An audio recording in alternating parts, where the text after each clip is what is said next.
আসসালামু আলাইকুম। আজকে আমি আপনাদের সাথে শেয়ার করব মিলাও ব্র্যান্ডের নিয়াসিনামাইড 10% টিএক্সি সিরাম 4%। এটা আমার ব্যবহার করার পর কেমন লাগছে, আমি কিভাবে ইউজ করছি, বিস্তারিত এই ভিডিওতে আমি আপনাদের সাথে শেয়ার করব।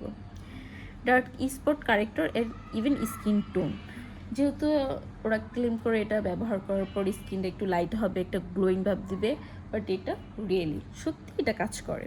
আর এখানে 10% নিয়াসিনামাইড আছে। আর আমি একটা কথা বলতে চাইতেছি, যারা নিয়াসিনামাইড আগে পরে ইউজ করে না তাদেরকে বলবো প্লিজ এটা কিনেন না। কারণ ফার্স্টে 10% দিয়ে শুরু করাটা ঠিক না। ফার্স্টে আপনি যদি কম পার্সেন্টেজের নিয়াসিনামাইড সিরাম ইউজ করে থাকেন তাহলে এটা ইউজ করতে পারেন। আর যদি আপনাদের একান্তই মন চায় আপনারা ইউজ করতে চান তাহলে কীভাবে ইউজ করবেন। ফার্স্টেই আপনার এটা সপ্তাহে একদিন আর 2 দিন এরকম করে ইউজ করবেন। তারপরে যদি দেখেন যে হ্যাঁ এটা আপনার স্যুট করে ফেলছে, তারপরে হচ্ছে একদিন পর পর ইউজ করবেন। তারপরে দেখেন যে হ্যাঁ আপনার পুরোই স্যুট করে ফেলছে, তারপরে প্রতিদিন ইউজ করতে পারেন। আর নিয়াসিনামাইড যদি কেউ ইউজ করে ফার্স্টে 10%, অনেক সময় আপনার ফেসটা একটু রেডনেস ভাব চলে আসবে, কেন যদি সেন্সিটিভ স্কিন হয়ে থাকে। তাই বলতেছি যে ফার্স্টেই 10% দিয়ে শুরু করে না। আর আমি একটা নিজের অভিজ্ঞতা থেকে বলতে চাইতেছি যে গরমের সময় এরকম অ্যাক্টিভ উপাদান ইউজ না করাই ভালো।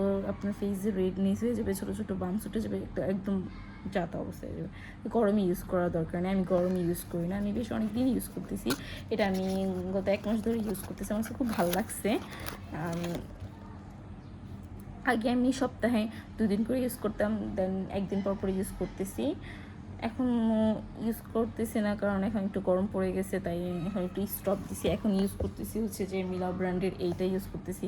এটা খুব ভালো লাগতেছে ইউজ করে, মানে খুবই ভালো। তো এই দুটো চাইলে নিতে পারেন, খুবই ভালো। আমি এটা দুটোটার প্রাইসই আমি কমেন্টে দিয়ে দিব। এরকম আরও ভিডিও পেতে লাইক কমেন্ট দিয়ে পাশে থাকতে হবে। আল্লাহ হাফিজ।